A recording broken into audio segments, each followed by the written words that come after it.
사건과 일화를 따라 걷는 중국사 산책 출발하겠습니다. 이번 편에서는 자신의 재능을 질투하여 비열한 방법으로 자기를 해친 방연에게 통쾌한 복수를 하여 이름을 떨친 손빈의 이야기를 따라 걷겠습니다. 과연 방연은 손빈이 써놓은 대로 그 나무 아래에서 죽었을까요? 이야기 속으로 들어가겠습니다. 손자병법을 지은 손무가 죽은 뒤 100여 년이 지나서 손무의 오대손 손빈이 등장하는데, 그는 방연과 함께 귀곡산장에 은거한 귀곡자라는 사람 밑에서 병법을 배웠다고 합니다. 손빈은 후에 방연의 모함을 받아 슬개골을 도려내는 형벌을 받아서 슬개골이라는 뜻의 한자인 빈이란 이름으로 불리게 되었습니다. 방연은 손빈과 함께 병법을 배울 때부터 자신의 재능이 손빈의 못 미침을 알고 열등감을 느끼고 있었습니다.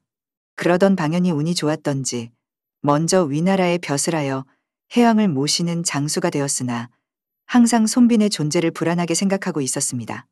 자신보다 재능이 뛰어난 손빈이 나타난다면 자신의 앞길에 걸림돌이 될 것이 분명하다고 생각한 것이었죠. 그래서 방연은 자신이 선수를 치는 수밖에 없다고 생각하여 손빈을 해칠 꾀를 내었습니다. 방연은 사람을 시켜 손빈을 위나라 조정에 추천해주겠다고 속여 제 나라에 살고 있던 손빈을 위나라로 불렀습니다. 손빈은 예카구였던 방연에게서 온 소식이라 전혀 의심하지 않고 기쁜 마음으로 위나라로 들어왔습니다. 하지만 손빈이 도착하자 방연은 사전에 계획한 대로 손빈을 제 나라의 간첩으로 몰아 수하에게 그를 체포하도록 했습니다.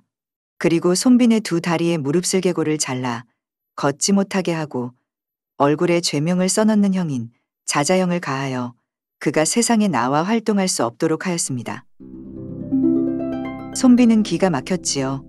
어떻게 해서든지 이곳에서 벗어나 제 나라로 돌아가서 방연에게 원수를 갚아야 한다고 결심했지요. 마침 제 나라의 사자가 온다는 소식을 듣고 손빈은 계략을 써서 제 나라의 사자를 만날 수가 있었습니다. 제 나라 사자는 손빈과 몇 마디 대화하는 사이에 그의 재능이 비범하다는 것과 억울하게 해침을 당했다는 것도 알았지요. 제 나라 사자는 손빈을 몰래 자기 수레에 태워 함께 제 나라로 돌아왔습니다. 그리고 공자 정기에게 손빈을 추천하였지요. 공자 정기 역시 손빈의 재능을 곧 알아보고 빈객으로 삼았습니다. 정기는 제 나라의 공자들과 많은 재물을 걸고 승부를 겨루는 말달리기 시합을 자주 하고 있었지요. 어느 날 유왕과 공자 정기가 3마리의 말로 승부를 겨루는 말경주내기를 하기로 하였다고 합니다. 마차 경주라는 설도 있지요. 손빈은 자신이 반드시 이길 계책을 마련해 놓겠다며 큰 내기를 걸라고 권하였습니다. 손빈이 살펴보니 출전하는 양쪽의 3말은 상중하의 3등급으로 나뉘어지고 같은 급길이의 말은 달리는 속도에 있어서 큰 차이가 없는 것이었습니다. 따라서 같은 급의 말끼리 달리게 하면 승부는 운에 맡겨야 했던 것입니다.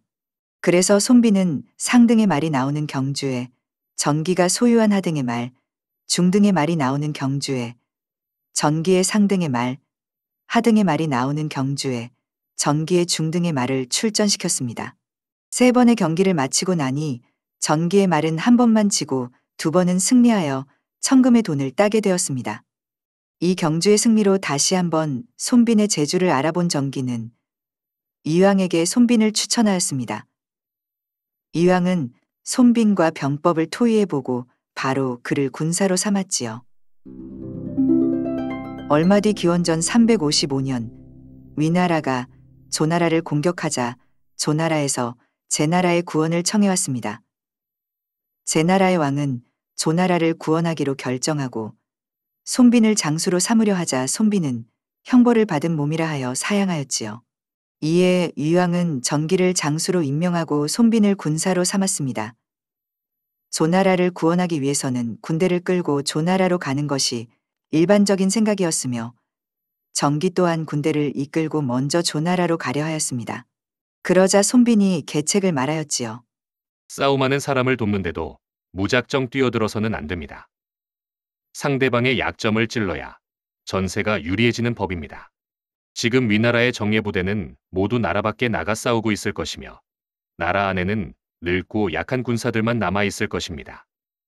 장군께서는 군대를 이끌고 빨리 위나라 서울인 대량을 공격하십시오. 그렇게 하면 조나라를 공격하던 위나라 군대는 반드시 조나라 공격을 포기하고 군대를 철수시킬 것입니다. 이것이야말로 상대방의 포위를 풀게 함과 동시에 상대방을 패배시키는 일석이조의 전법입니다. 정기는 손빈의 계책대로 위나라의 대량으로 쳐들어가니 과연 위나라 군대는 크게 당황하여 조나라의 수도 한단의 포위를 풀고 위나라로 철수할 수밖에 없었지요. 이렇게 하여 손빈은 조나라를 구할 수 있었습니다.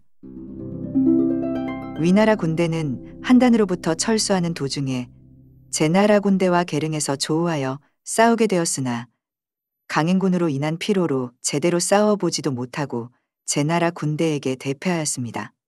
이 전투가 바로 계릉의 전투였지요.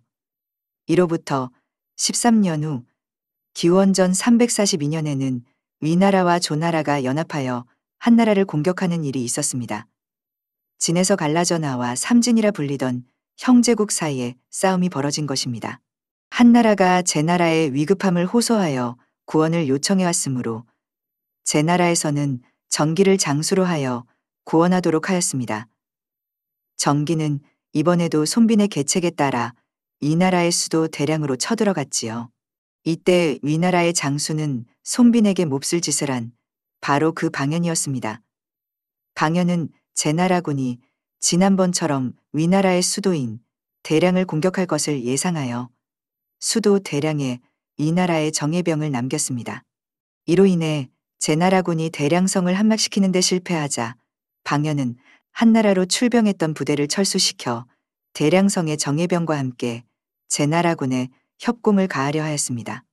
이를 눈치챈 제나라군은 곧 철수하여 방연의 위나라 군대보다 먼저 국경 쪽으로 행군하였지요. 손빈의 생각대로 방연은 군대를 이끌고 철수하는 제나라군을 주저없이 추격하였습니다.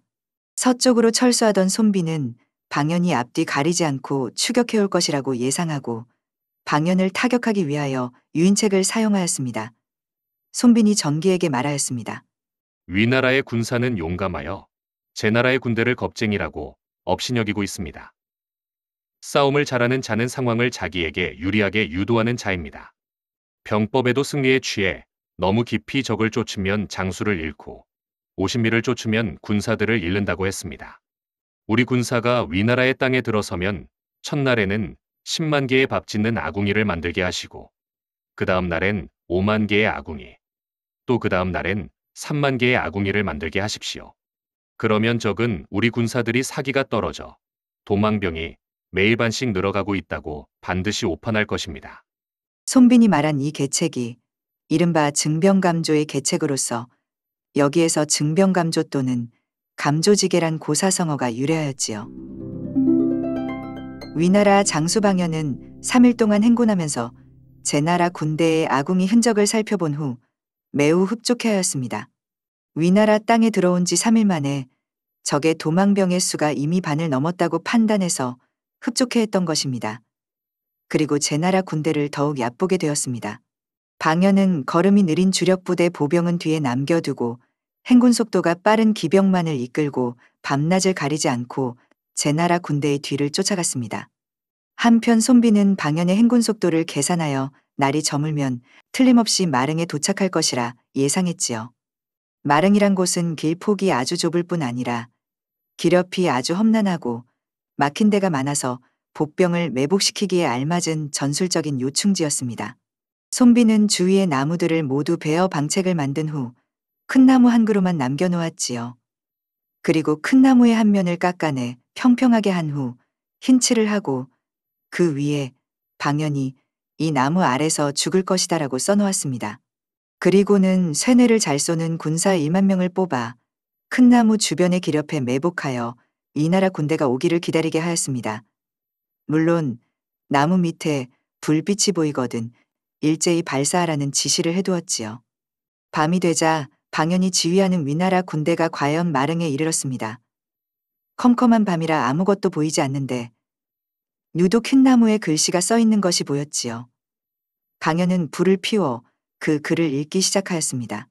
하지만 다 익기도 전에 매복하고 있던 제나라 군대가 발사한 1만 개의 쇠뇌가 한꺼번에 날아왔습니다. 위나라 군대는 뜻밖의 기습을 받아 크게 혼란을 일으켜 이리저리 흩어져 달아나다 강한 화살에 맞아 죽는 자가 부지기수였습니다.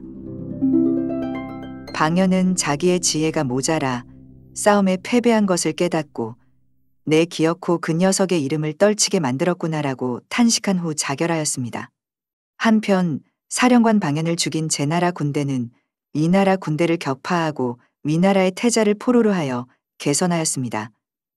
강연이 탄식한 대로 이 마릉의 전투로 손빈의 이름이 천하에 알려지게 되었지요. 역사에는 손빈의 말년에 대한 기록이 남아있지 않습니다. 중국의 역사학계에서는 지금 우리가 알고 있는 병법서 손자병법이 춘추시대에 오왕합렬을 섬겼던 손무의 저술이라는 설과 지금까지 얘기한 제나라 손빈의 저술이라는 설이 각각 있어서 누구의 저술인지 분명히 밝히지 못하고 있던 때가 있었습니다. 그러다가 1972년 4월 산동성 임기현 은작산의 전한시대 고분에서 손빈병법의 주간이 발견되었습니다. 따라서 세상에 전해오고 있는 손자병법은 손빈의 저술이 아니라 손무의 저술임이 확실히 밝혀진 셈입니다. 이상으로 자신의 재능을 질투하여 비열한 방법으로 해코지한 방연에게 통쾌한 복수를 하여 이름을 떨친 손빈의 이야기를 따라 걸었습니다. 감사합니다.